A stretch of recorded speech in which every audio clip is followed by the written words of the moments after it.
Hello प्रिय छात्रों, आप बहुत अच्छे होंगे, खुश होंगे आज की परीक्षा देकर आपसे जो बन गया होगा। तो आज मैं कक्षा 8वीं का विषय गणित का पेपर लेकर आया हूँ।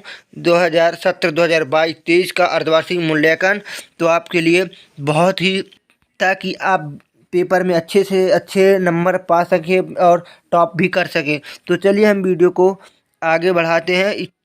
प्रश्न नंबर 1, सही विकल्प चुनकर लिखिए। किसी वृत्त के केंद्र से जीवा पर डाला गया लंब जीवा को क्या कहते हैं? ये आपके 4 ऑप्शन दिए हैं और मैं इसका आंसर जो है आपकी वीडियो के एंड में बताऊंगा। चक्री चतुर्भुज के समभुज कोणों का योग है आपका 1 नंबर हो गया। इसके बाद आता है आपका गा, वृत्त की परिधि 15.4 सेंटीमीटर है, तो वृत्त का व्यास कितना होगा? अगला है घा, हेरो के सूत्र द्वारा कोण का क्षेत्रफल √5 कोष्टक यस माइनस 1 कोष्टक यस माइनस बी कोष्टक यस माइनस सी में 5 है। इसके बाद आपका आता है डा नंबर 8, 6, 12, 14, 16 का समांतर माध्य होगा। इसके बाद आप आ जाइए सही जोड़ी बनाओ। सही जोड़ी आपका √7, √24, 3 √36, 5 √512, 6 √729। एकदम रियल पेपर है, इसको आप रट्टा मान लीजिए, ताकि आपके 11 नवंबर का एकदम रियल पेपर कक्षा 8वीं गणित का पेपर है। इसको बिल्कुल ना सोचें कि ये बने, एकदम मैं अभी लेकर आया हूँ, एकदम इसको पूरा से रट्टा मान लीजिए ताकि आपके अच्छे अंक आए पेपर में। आपका आता है प्रश्न नंबर 3, रिक्त स्थानों की पूर्ति कीजिए। पहला क्वेश्चन क्या कह रहा है? वृत्त के केंद्र से समान दूरी पर स्थित जीवाएं डैश डैश होती हैं।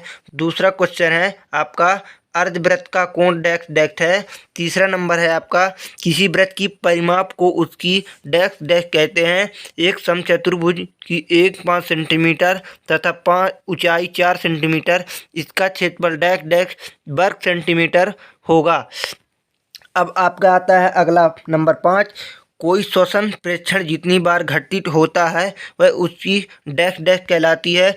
इस प्रिय छात्रों, इसको पूरा एकदम क्वेश्चन रट लीजिए, 100 में 100% आना ही है, गारंटी का दावा देते हैं कि आएगा ही आएगा। और आपका अगला प्रश्न आता है नंबर 4, मान ज्ञात कीजिए कोई 5 के 6 क्वेश्चन रहेंगे। इसमें से आपको सभी को, ये 6 क्वेश्चन, इसमें से आपको 5 ही करना है। 6 में 5 कहने का मतलब ये है आपका, ठीक। तो अगले प्रश्न की ओर बढ़ते हैं। प्रश्न नंबर 5, प्रश्न नंबर क्या बोलता है? प्रश्न नंबर 5, समीकरण को हल कीजिए कोई 5। इसमें भी आपका दिया है समीकरण, आपके इसमें 6 दिए हैं। इस 6 समीकरण 1, 2, 3, 4, 5, आपका 6वां समीकरण ये। इसमें से भी आपको 6 समीकरण करना है केवल, ठीक है। अब आपका आता है अगला प्रश्न, प्रश्न नंबर 6। तो प्रश्न 6 नंबर क्या बोलता है आपका? 2 धनात्मक संख्याओं का योग 70 है। एक संख्या को दूसरी संख्या से भाग देने पर भागफल 4 प्राप्त होता है। तो इसकी संख्याएं ज्ञात करना है आपको। क्या करना है? इसकी संख्याएं ज्ञात करना है। अब 6वें का आपका आता है दूसरा नंबर। तो दूसरा नंबर क्वेश्चन क्या बोलता है आपका? रमेश की माता जी की आयु उसकी आयु की 4 गुनी है। 5 वर्ष बाद माँ की आयु रमेश की आयु की 3 गुनी रह जाएगी, तो दोनों की वर्तमान आयु ज्ञात करो। तो इसमें से आपको समझ लेना चाहिए कि हमें वर्तमान आयु ज्ञात करना है। अगला 6वें का तीसरा क्वेश्चन है, ये बोल रहा है नीचे दी गई आकृति में ABCD एक चतुर्भुज है, इसका प्रत्येक कोण समकोण है। तो ठीक, आपका ABC एक चतुर्भुज दिया है आपका, ठीक। इसको आपको समझना है, अच्छी तरह से गौर से समझना है, ताकि आपको कल के पेपर में मिस ना हो। एकदम अच्छी तरह से स्वतंत्र माइंड से देखें, ताकि आपको पेपर में दिक्कत, कोई भी परेशानियाँ ना हो। तो आपका अगला क्वेश्चन है 4, कोण ABC समद्विबाहु कोण है, जिसमें AB बराबर AC AB का मध्य बिंदु E है तथा EF समानुपाती BF समानुपाती EF भुजा AC के F बिंदु पर मिलती है। क्या कोण AEF समद्विबाहु है? कारण बताइए। हाँ, तो इसके आप क्या बताना है? इसका आपको कारण बताना है, इसके बारे में बनाकर। अगला क्वेश्चन है, 2 आसान कोणों का अनुपात 2:3 है, उसके सभी कोण ज्ञात करना।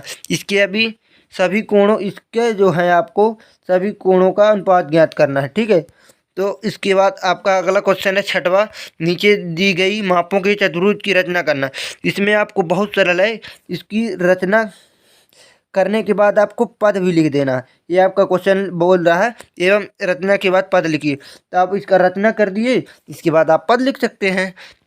ठीक, अगला नंबर क्वेश्चन नंबर 7 है, एक चतुर्भुज ABCD की रचना करो जिसमें BC बराबर 3.5 सेंटीमीटर, AB बराबर AD बराबर 3 सेंटीमीटर और BD बराबर 5 सेंटीमीटर और AC बराबर 4 सेंटीमीटर। ठीक, प्रश्न नंबर 7 आता है आपका ATM से आप क्या समझते हैं। तो आपको इसमें कुछ नहीं लिखना, बहुत सरल उत्तर इसका, आपको ATM के बारे में लिखना, यानी ATM किसे कहते हैं, आपको क्वेश्चन आता है ये कि ATM किसे कहते हैं, इस ATM के बारे में आपको लिखना है, बस हो गया, और ज़्यादा कुछ नहीं लिखना।